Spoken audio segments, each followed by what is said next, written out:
Good morning. Today I am going to discuss primary cell and secondary cells. What is called cell and why it is called primary cell and secondary cells are going to be discussed now in this video lecture. On this completion of this period, the main objective is what is the definition of a cell and what are the classifications of cells, what is storage cell, and comparison between primary cells and secondary cells are the main objectives of this video lecture. Basically, a battery is a device consisting of one or more electrochemical cells with external connections for powering electrical devices such as flashlights, mobile phones, and electric cars, etc. When a battery is supplying electric power, its positive terminal is the cathode and its negative terminal is anode. The terminal marked negative is source of electrons that will flow through an external electric circuit to the positive terminal. When a battery is connected to external electrical load,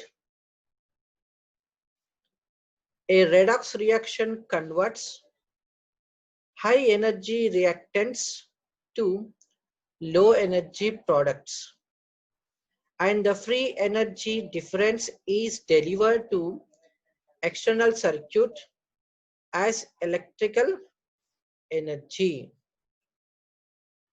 Historically, the term battery specifically referred to a device composed of multiple cells.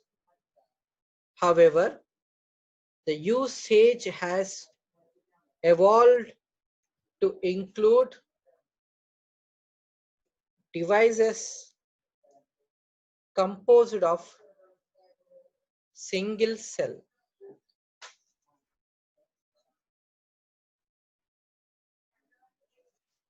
Primary batteries are used once and discarded, as the electrode materials are irreversibly changed during discharge.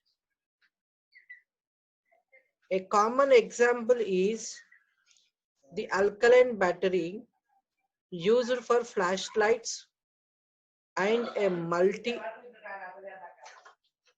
of portable electronic devices. Secondary batteries, also called rechargeable batteries. Primary batteries are called disposable batteries. Secondary batteries can be discharged and recharged multiple times using an applied electric current. The original composition of electrodes can be restored by reverse current.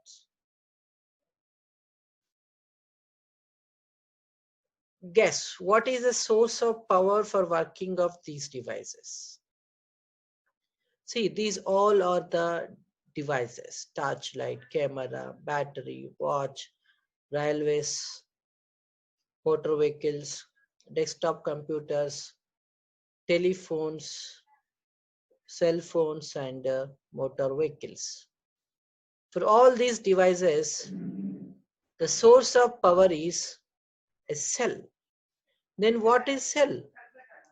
A cell, also known as a storage cell. A cell is a source of DC in which chemical energy is converted into electrical energy. A group of such cells, either connected in series or series parallel, is known as battery. This process is called electrochemical action. Then primary cells and secondary cells. A cell consists of two dissimilar metal plates immersed in an electrode. The chemical action in the cell causes copper plate to become positively charged and zinc plate negatively charged.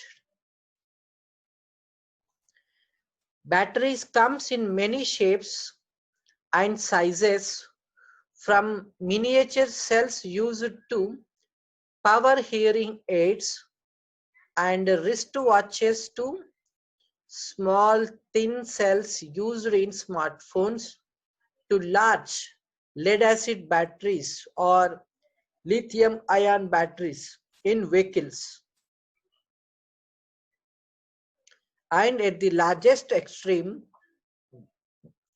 huge battery banks the size of room that provide standby or emergency power for telephone exchanges and computer data centers. Batteries have much lower specific energy, means energy per unit mass, than common fuels such as gasoline. In automobiles, this is somewhat offset by the higher efficiency of electric motors. It converts chemical energy to mechanical work compared to the combustion engines. If plates of zinc and lead are placed in a solution of H2SO4, the EMF developed is about 0.5 volts. Zinc and copper in H2SO4 about 1.1 volts.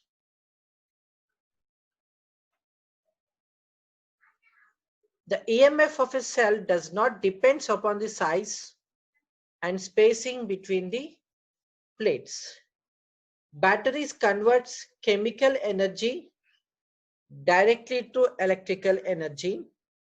In many cases, the electrical energy released is the difference in the cohesive or bond energies of the metals, oxides, or molecules undergoing the electrochemical reaction.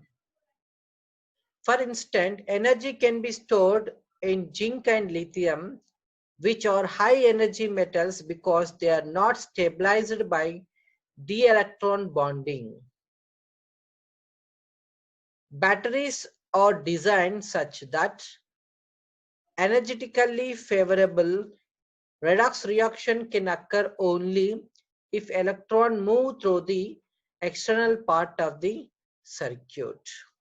With the increase in the size of the plates, the capacity of the cell increases, that is, cell will deliver current for longer period. A battery consists of some number of voltaic cells. Each cell consists of two of cells connected in series by conductive electrolyte containing metal. One of cell include electrolyte and the negative electrode, the electrode to which anions migrates. The other of cell includes electrolyte and the positive electrode to which cations migrates. Then coming to the battery history, the first battery was created by Alessandro Volta in 1800. He made a stack by alternating layers of zinc, bolting paper soaked in salt water and silver. This is voltaic pile. This is the voltaic pile batteries cells. The top and bottom layers of pile must be different metals. By attaching a wire to the top and bottom of the pile, You can measure a voltage and current from that pile. The pile can be stacked as high as you like, and each layer will increase the voltage by fixed amount. Later, Daniell cell. The Daniell cell is a wet cell consisting of copper and zinc plates and copper and zinc sulfates. This is the Daniell cells picture. Zinc sulfate, zinc plates, and copper sulfate and copper plates.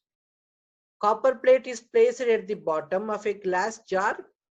Copper sulfate solution is poured over the plates to fill the jar.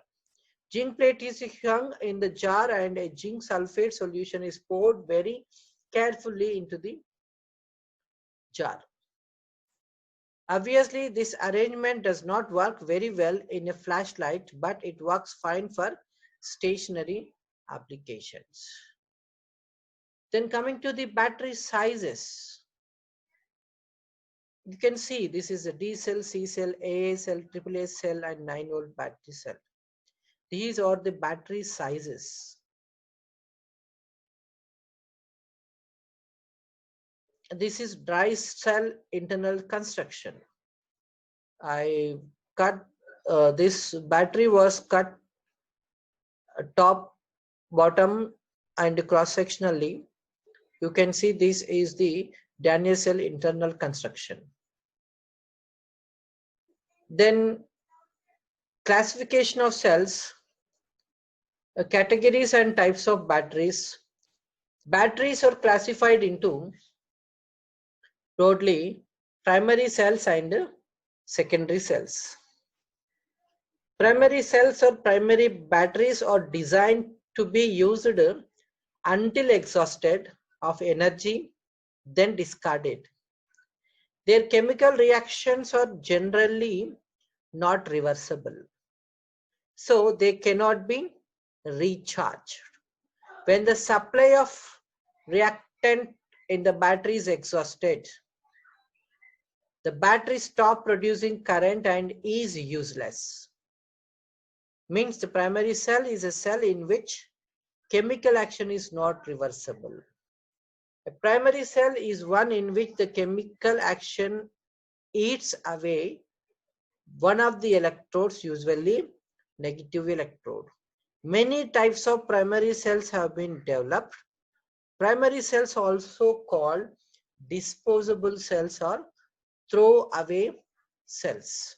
Examples of primary cells are voltaic cell, Daniell cell, Leclanché cell, dry cells, zinc chloride cell, and lithium cell, zinc mercuric oxide cell, zinc silver oxide cells. All are comes under primary cells.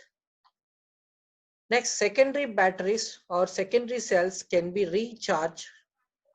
That is, they can have their chemical reaction reversed by applying electric current to the cell. This regenerates the original chemical reactants so they can be used, recharged, and used again multiple times. A secondary cell is one in which chemical action is reversible. Secondary cells, also known as accumulators, are rechargeable batteries, sometimes storage batteries.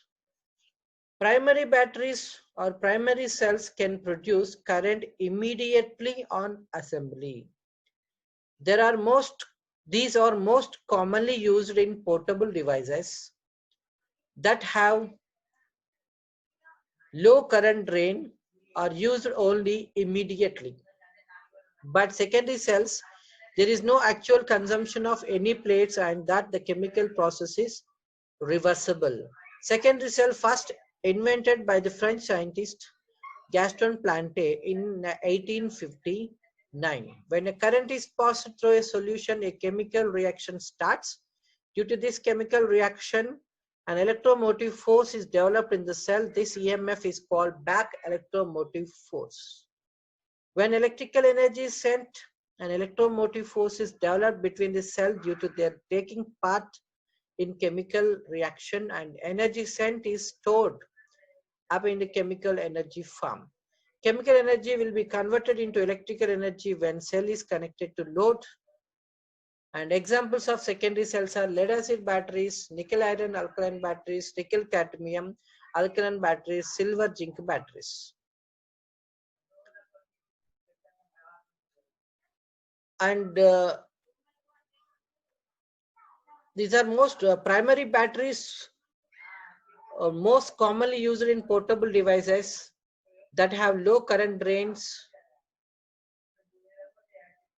are used well away from alternative power source such as in alarm and communication circuit where other electric power is only intermittently available.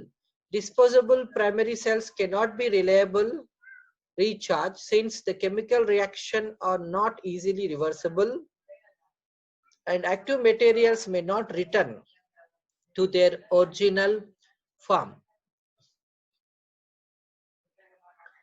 Battery manufacturers recommended against attempting to recharge primary cells.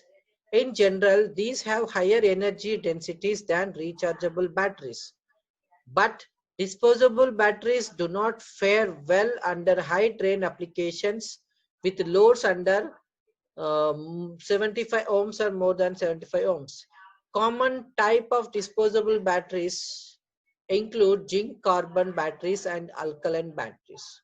Then coming to the secondary batteries, also known as secondary cells or rechargeable batteries, must be charged before first use. They are usually assembled with active materials in the discharged state. Rechargeable batteries are charged by applying electric current, which reverses the chemical reaction that occurs during discharge or use. Devices to supply the appropriate currents are called chargers. The oldest form of rechargeable battery is the lead acid battery, which are widely used in automotive and boating applications. This technology contains liquid electrolyte in an unsealed container, requiring that the battery be kept upright and the area be well ventilated to ensure safe dispersal of the hydrogen gas it produces during overcharging. The lead acid battery is relatively heavy for the amount of electrical energy it can supply. Its low manufacturing cost and high surge current levels make it common where its capacity is more important than weight and handling issues. A common application is the modern car battery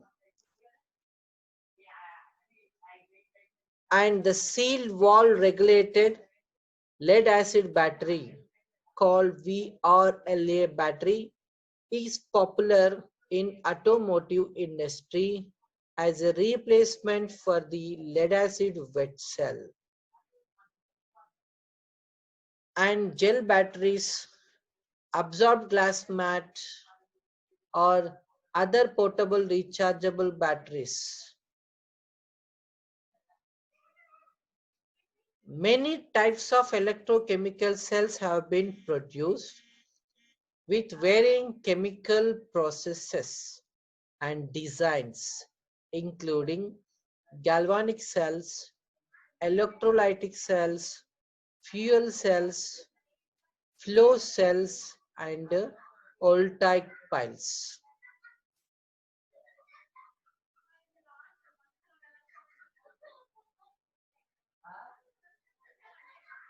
A battery characteristics may vary: overload cycle, overcharge cycle, and over lifetime due to many factors including internal chemistry, current drain, and temperature.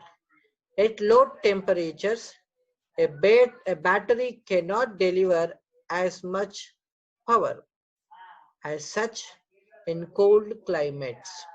Some car owners install battery warmers, which are small electric heating pads that keep the car battery warm. Capacity and discharge of a battery. A battery capacity is the amount of electric charge it can deliver at rated voltage. The more electrode material contained in the cell, the greater its capacity.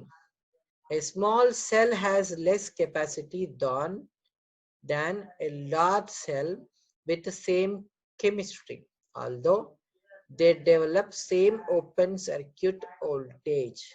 The capacity is measured in units as ampere hours.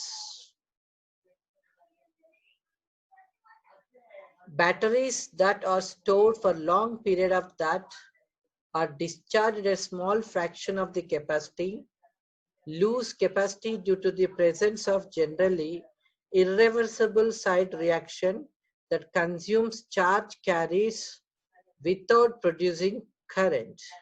This phenomena is known as internal self-discharge. Further, when the batteries are recharged, additional side reactions can occur, reducing capacity for subsequent discharges. After enough recharges, in essence, all capacity is lost and the battery stops producing power.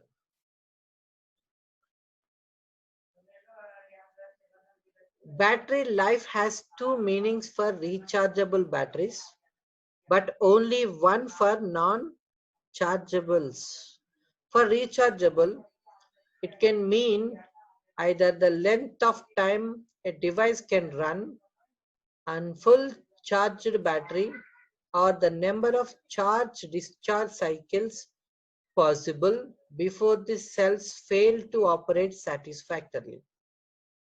For non-rechargeable, these two lives are equal since the cell lasts for only one cycle by definition.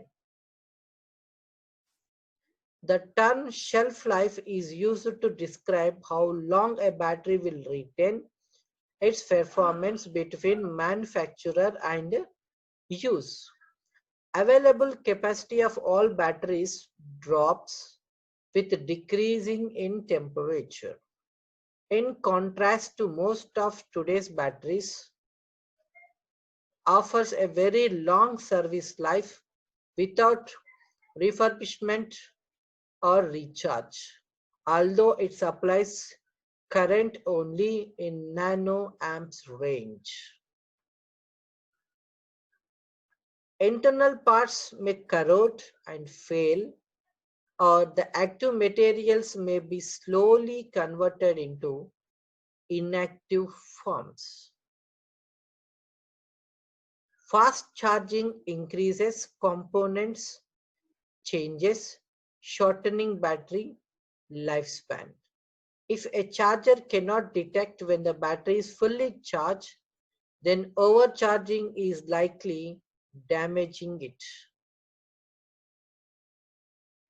Automotive lead-acid rechargeable batteries must endure stress due to vibrations, shocks and temperature range. Because of these stresses and sulfation of their lead plates, few automotive batteries last beyond 6 years of regular use. Batteries' life can be extended by storing the batteries at low temperature, as in refrigerator or freezers, which slows the side reaction. Such storage can extend the life of alkaline batteries by about 5%. Rechargeable batteries can hold their charge much longer depending upon type. To reach maximum voltage, batteries must be returned to room temperature. Discharging an alkaline batteries at 250 milliamperes at 0 degrees centigrade is only half as efficient as at 20 degrees centigrade. Alkaline batteries manufacturers such as Duracell do not recommended refrigerating batteries. Primary batteries readily available to consumers ranges from teeny button cells used for electric watches and used for signal circuits or other long duration applications. Secondary cells are made in very large sizes. Very large batteries can power a submarine or stabilize an electrical grids and helps level of peak loads. A battery explosion is generally caused by misuse or malfunction, such as attempting to recharge a primary battery or a short circuit.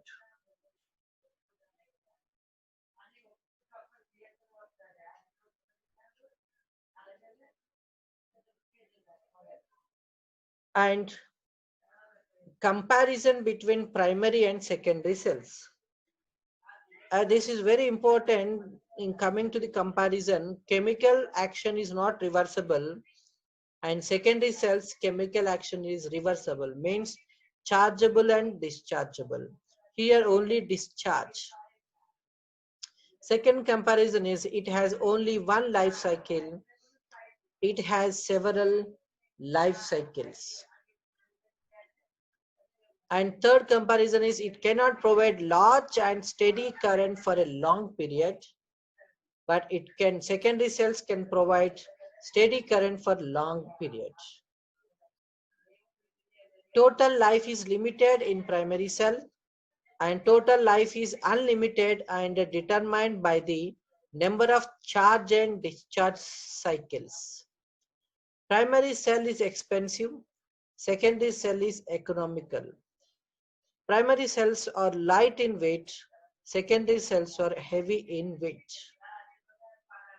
And normally no maintenance is required for primary cells, but secondary cells requires regular maintenance. Primary cells occupies less space, secondary cells occupies more space. Examples for primary cells are dry cells, Volta-like cells, Leclanche cells, Daniell cells, lithium cells, zinc silver oxide cells, etc. Then examples are lead acid cells. For secondary cells, nickel iron cells, nickel cadmium cells, silver zinc cells. Next, I will discuss about storage batteries, which are also called secondary cells. Various types of storage cells and chemical reaction during charging and discharging in lead acid cells, nickel iron cells, and nickel cadmium cells are going to discuss. Then the secondary cells are also called storage cells. They are popularly lead acid cells, nickel iron cell, and nickel cadmium cells. Now I am going to discuss about lead acid cells. Coming to the history of lead acid cell, Gaston Plante in 1834 to 1889 was a French physicist who invented the lead acid battery in 1859. This is the first rechargeable electric battery marked for commercial use.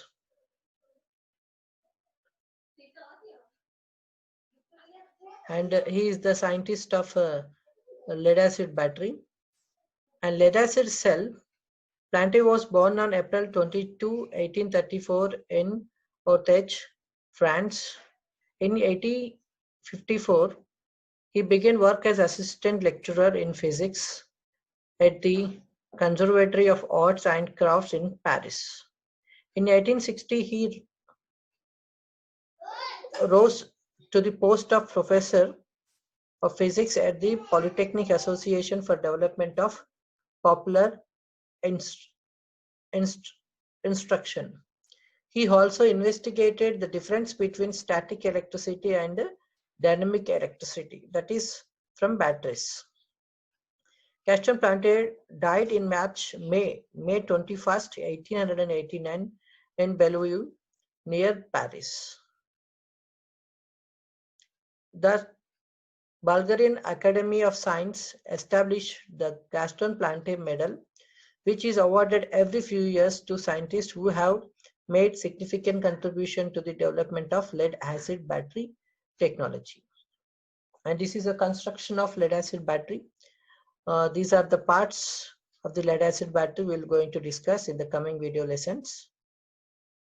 A lead acid battery is an electrical storage device that uses reversible chemical reaction to store energy. It uses a combination of lead plates or grids and an electrolyte consisting of diluted sulfuric acid to convert electrical energy into potential chemical energy and back again. The electrolyte of lead acid batteries is hazardous to your health and may produce burns and other permanent damage if you come into contact with it. Then the active materials of lead acid cells are positive plate and negative plates are the active materials. The positive plate is lead peroxide, which is in dark chocolate brown in color, and negative plate is sponge lead, which is gray in color. And electrolyte is the another active material, which is dilute sulfuric acid. And these are the chemical action during charging and during discharging, and again charging and discharging. What will happen we will see in the next slides. Chemical reaction during discharging and charging. Discharging of cell means that it delivering current to external circuit. Consider a charged lead acid cell with lead peroxide as anode and sponge lead as cathode, with H2SO4 being the electrolyte. Sulfuric acid split into hydrogen ions and sulfate ions. Sulfate ions moves towards the cathode and hydrogen ions moves towards the anode. Lead peroxide is a combination of lead and oxygen. It is dark chocolate brown in color. It is made up of one atom of lead and two atoms of oxygen. Sponge lead is lead soft sponge and porous condition. Dilute sulfuric acid H2SO4 is approximately 3 parts of water and 1 part of H2SO4. These are the active materials for lead acid batteries. Both anode and cathode become lead sulfate, PbSO4, white in color during discharging time. As water is formed, specific gravity of electrolyte decreases during discharging to 1.18. The EM of the cell will fall during discharge is 1.8 volts. Chemical energy stored is converted into electrical energy during discharging. At anode, Pb plus SO4 becomes PbSO4. At cathode, PbO2 plus 2H, 2 times of hydrogens and H2SO4 become PbSO4 and 2 times H2O water. Then PbSO4 and PbSO4 will be formed during discharging time. Both plates becomes PbSO4. During charging, DC passes through the cells. This means direct current such that anode is connected positive and the cathode is connected to negative. The electrolyte H2SO4 break up into ions. Hydrogen ions moves towards the cathode. Sulfate ions move towards the anode. This is the sequences in charging. Previously I explained during discharging. Now I am explaining about during charging what are the sequences are happening. At anode, PbSO4, lead sulfate added with 2 times of hydrogen which becomes lead plus sulfuric acid. At cathode, PbSO4, I said during the discharging time both plates becomes PbSO4, lead sulfates, and it is reacted with oxygen and H2O and SO4 becomes lead peroxide, and H2SO4 will be formed during charging. Anode become PbO2 and cathode become lead peroxide and cathode become lead. H2SO4 is formed due to consumption of water. Specific gravity is increased to 1.18 to 1.28 during charging. EMF of the cell rises to 1.8 volts to 2 volts. Electrical energy converted into chemical energy during charging of lead acid cells. Single reversible equation of lead acid cell is discharging, and you can see this is PbO2 plus 2H2SO4, and it becomes PbSO4 during discharging, and this reverse sequence is for charging. This is called single reversible equation of lead acid cells. Then I will explain about nickel iron cell. This is the figure of nickel iron cells. These are different from the lead acid cells. Lead acid cells. Then the positive plate in nickel iron cell is nickel hydroxide, which is in apple green nickel peroxide. Negative plate become powdered iron and its oxides. Electrolyte is 21% of solution of caustic potash, KOH. Then the chemical equations during charging and discharging. Then cathode. During discharging, it will be final product is FeOH2, and during charging, this FeOH2 is reacted with 2K, which is equal to Fe plus 2KOH.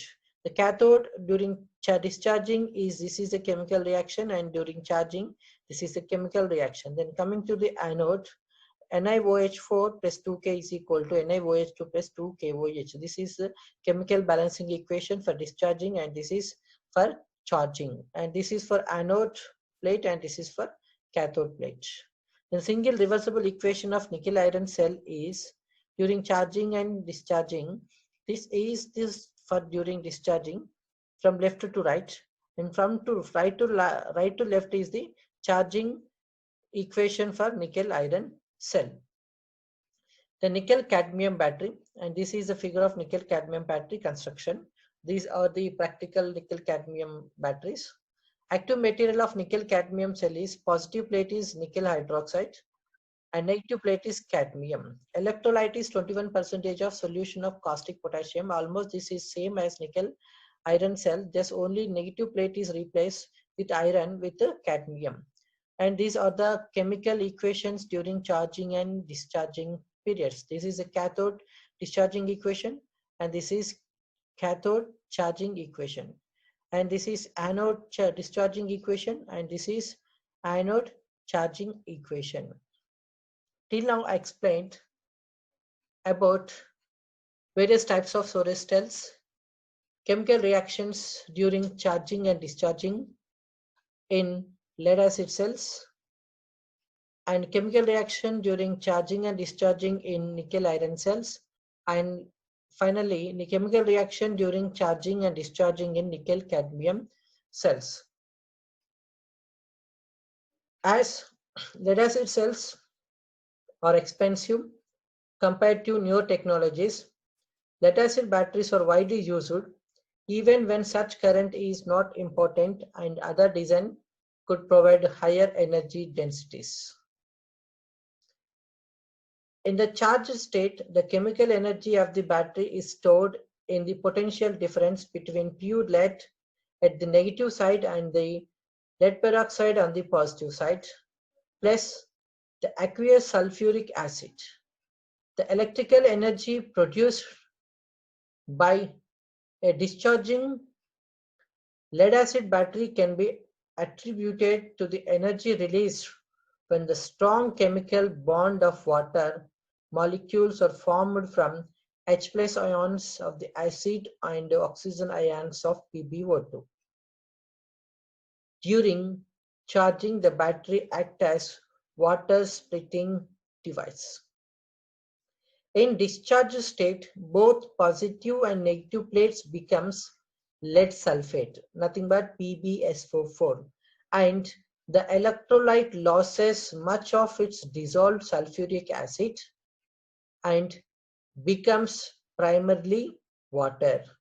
The discharged process is driven by the pronounced reduction in energy with 2 hydrogen protons of the acid react with oxygen ions of PbO2 to form the strong OH bonds in water. This highly exergonic process also compensates for the energetically unfavorable formation of Pb ions or lead sulfates. Then negative plate reaction, the release of two conducting electrons gives the lead electrode a negative charge. As electrons accumulate, they create an electric field which attracts hydrogen ion and repels sulfate ions, leading to a double layer near the surface. The hydrogen ion screen the charged electrode from the solution, which limits further reaction unless charge is allowed to flow out electrode. Then positive plate reaction, taking advantage of metallic conductivity of PbO2 lead peroxide, the net energy released converted to lead sulfate. In the fully charged state, the negative plate consists of lead and the positive plate is lead peroxide. The electrolyte solution has higher concentration of aqueous sulfuric acid, which stores most of the chemical energy. Overcharging with high charging voltages generates oxygen and hydrogen gas by electrolysis of water, which bubbles out and is lost. The design of some type of lead-acid batteries allows the electrolyte level to be inspected and topped up with pure water to replace any that has been lost this way.